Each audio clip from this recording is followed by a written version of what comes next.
माझी मैना गावाकडे राहिली, माझ्या जीवाची होते ऐकायली. संयुक्त महाराष्ट्राचं हे नेमकं दुखणं मांडलं होतं ते लोकशाहीर अण्णाभाऊ साठेंनी. अन्यायाच्या विरोधात पेटून उठणारी माणसं त्यांनी आपल्या शाहिरीतून उभी केली. ग्रामीण भागातील पददलितांचं चित्रण समाजासमोर मांडलं. त्याच अण्णाभाऊंच्या वाटेगाव या जन्मगावी उभारलेली शिल्पसृष्टी आज उपेक्षितांच्या वेदना सोसते. देखभाली अभावी शिल्पसृष्टीची आणि स्मारकाची दुरवस्था झाली आहे. सरकारचंही त्यांच्या स्मारकाकडे दुर्लक्ष होतंय. माझी मैना गावावर राहिली, माझी मैना, आणि माझी मैना गावावर राहिली, माझ्या जीवाची होती काही.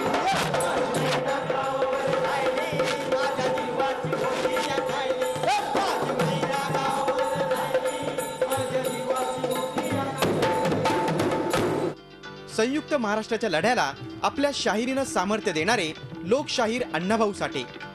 1 ऑगस्ट ही अण्णाभाऊंची जयंती.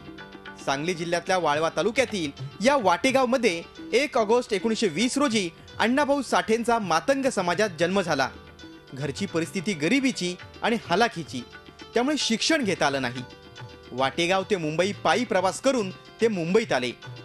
कोळसेवाला, घरगडी, खाण कामगार, डोर कीपर, हमाल, रंगारी, मजूर आणि शाहीर. जीवन जगताना ज्या ज्या भूमिका त्यांच्या वाट्याला आल्या त्या त्यांनी वठवल्या. उभं आयुष्य चिरागनगर झोपडपट्टीत काढलं. 1944ला त्यांनी लाल बावटा पथक स्थापन केलं. संयुक्त महाराष्ट्राच्या चळवळीत माझी मैना गावाकडे राहिली, माझ्या जीवाची होते या काहिली ही त्यांची लावणी गाजली. जग बदल घालूनी घाव, गेले सांगून भीमराव हे त्यांचं प्रसिद्ध कवन डॉक्टर बाबासाहेब आंबेडकरांच्या निधनानंतरचं.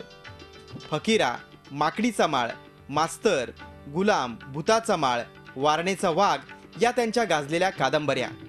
45 कादंबऱ्या, 150 कथा, 3 नाटक, 11 लोकनाट्य, 7 चित्रपट कथा आणि असंख्य लावणी पोवाडे असं त्यांचं साहित्य प्रसिद्ध आहे. फकीरा कादंबरीच्या 16 आवृत्त्या निघून ती आंतरराष्ट्रीय स्तरावर मान्यता पावली. जगातील आणि भारतातील 27 भाषांमध्ये अण्णांच्या साहित्याचं भाषांतर झालं. पण अशा थोर लोकशाहीराच्या वाट्याला काय आलं? अण्णाभाऊंच्या वाटेगाव या जन्मगावी 1 ऑगस्ट 2009 रोजी महाराष्ट्र राज्य पर्यटन महामंडळानं त्यांच्या राहत्या घराच्या परिसरात शिल्पसृष्टी हे स्मृतीस्थळ तयार केलं. या ठिकाणी त्यांचा जीवन इतिहास सांगणारी शिल्प तयार करण्यात आली.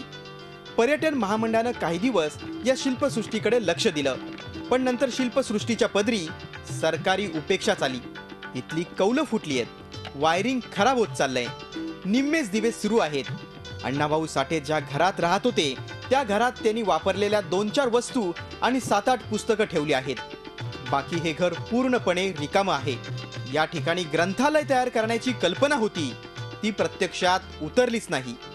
जे अण्णाभाऊ प्रेमी महाराष्ट्रातून येतात, इथे भेट द्यायला येतात, त्यांची अशी मागणी आहे की इथे उत्कृष्ट प्रकारचं ग्रंथालय असावं आणि उत्कृष्ट वाचनालय असावं. अण्णाभाऊ साठे यांचं समग्र साहित्य त्या ठिकाणी उपलब्ध असावं. त्याचप्रमाणे अण्णाभाऊ साठे यांचे भाऊ शंकरभाऊ साठे यांचंही समग्र साहित्य त्या ठिकाणी उपलब्ध असावं. पर्यटन महामंडळानं शिल्पसृष्टी तयार करून नंतर तिचा ताबा ग्रामपंचायतीकडे दिला. पण निधी अभावी शिल्पसृष्टीची देखभाल करणं अवघड होत चाललंय. सरकारनं यासाठी निधी उपलब्ध करून द्यावा अशी मागणी सरपंच करतायत. ग्रामपंचायतीचं उत्पन्न हे लिमिटमध्ये असल्यामुळं त्याची जी काही डागडुजी असेल ते ग्रामपंचायतीला खर्च न पेलणार आहे. तर शासन स्तरावर काहीतरी आर्थिक मदत ग्रामपंचायतीला करावी, त्याद्वारे आपल्याला शिल्पसृष्टीची डागडुजी करता येईल. वाटेगावमधील अन्य एका जागेत 1996 साली तत्कालीन युती सरकारनं अण्णाभाऊंचं स्मारक भवन बांधलं. नंतर ते एका ट्रस्टच्या ताब्यात दिलं. येथील अण्णाभाऊंच्या पुतळ्याच्या परिसरात नेहमी घाणीचं साम्राज्य असतं. पुतळा अंधारात असतो. दुर्लक्ष अभावी हे स्मारक भवन भकास असल्यासारखं वाटतं. अण्णाभाऊंच्या जयंती दिवशी एका दिवसापुरतं या ठिकाणी स्वच्छता केली जाते आणि तात्पुरता मंडप टाकला जातो. केवळ जयंतीच्या दिवशीच सर्वांना अण्णाभाऊंची आठवण होते. आर पाटील, जयंत पाटील, पतंगराव कदम हे सगळे सांगलीकर नेते आज सरकारमध्ये मंत्रीपद भूषवतायत. अण्णाभाऊंसारख्या सांगलीच्या सुपुत्राच्या स्मारकाची दुरावस्था ते दूर करतील का याकडे सर्वांचं लक्ष लागलंय. स्मारकं ही फक्त पुतळ्यांच्या पुरती मर्यादित नसावी, तर पुस्तक रूपानं तिथून वैचारिक वारसा जपला जावा असं नेहमी बोललं जातं. मात्र अण्णाभाऊ साठेंच्या स्मारकामध्येच त्यांचीच पुस्तकं नाहीत. आयुष्यभर उपेक्षित राहिलेल्या अण्णाभाऊ साठेंचं स्मारकसुद्धा आता दुर्लक्षित राहिलं आहे. व्हिडिओ जर्नलिस्ट अमित सोबत रवींद्र कांबळे, झी मीडिया, वाटेगाव. झी 24 तास, एक पाऊल पुढे.